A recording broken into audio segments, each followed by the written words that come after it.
olahraga yang dilakuin umur berapapun itu masih dirasain manfaatnya Mal. Itu makanya aku getol banget ngomong soal olahraga itu. Kenapa? Karena aku baru kan baca semua dan aku tuh melajari ilmunya.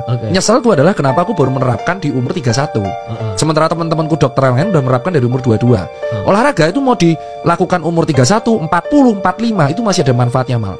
Cuman semakin muda kamu mulai olahraga, itu kamu memperpanjang kualitas otot dan kualitas hidup di masa tua. Wallahu alam soal takdir ya. Iya. Karena kita sebagai manusia kan harus berikhtiar untuk hidup sehat. Nah, olahraga itu bentuk ikhtiar kita. Nah, kalau bisa mengontrol dengan olahraga, itu kamu bisa mau makan apapun ya. Naudzubillah ya, mau makan apapun, amit-amit itu masih aman. Jeroan contoh, paru itu protein. Cuman efek sampingnya paru kalau kebanyakan tuh asam uratnya naik. Tapi kalau kita olahraga, semua itu bisa diolah. Jadi masa otot bisa gitu ya? Iya, karena paru tuh protein. Terus hati sapi itu zat besi. Iya. Otak tuh protein.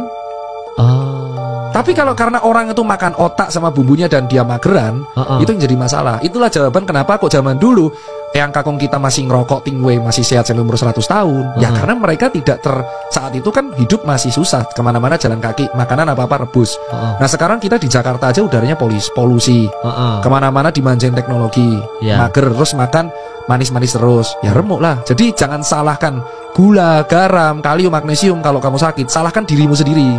Kenapa malas gerak? Iya, kenapa mager? Itu yang menurutku harus digarisbawahi. Saya intermittent fast dok. Terus setelah intermittent fast stop kok saya naik lagi? Ya karena kamu nggak olahraga. Jadi ketika kamu ngasih makan tubuhmu balik normal lah.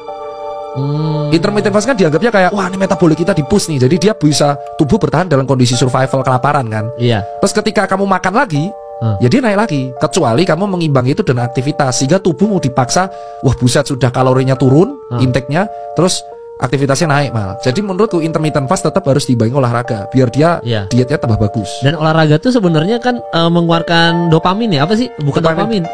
Serotonin, oksitosin. Ya, oksitosin pokoknya apa yang menyenangkan itu keluar semua tuh. Oksitonin, serotonin tadi, dopamin juga termasuk ya. Ya. Jadi itu tuh kayak dopamin booster alami sehingga kita happy. Aku bisa direvisi, aku agak lupa. Tapi intinya kita tuh stress release terbaik tuh olahraga. Dan pertanyaan netizen ada yang lucu, ini di TikTok, hanya muncul di TikTok. Dok, kalau kamu edukasi terus nanti dokter gak laku dong.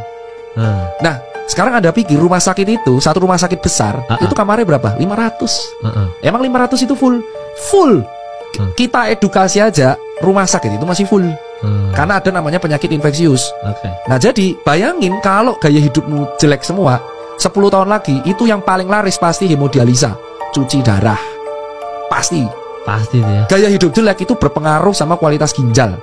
Nah kalau misalkan kalian dari muda nih minum gula dan kawan-kawan tapi nggak olahraga sehingga gula di dalam darah menumpuk, itu 10 tahun lagi dari sekarang secara proses lab hemodialisa di seluruh rumah sakit akan penuh karena alatnya cuma 1 atau 2 per rumah sakit.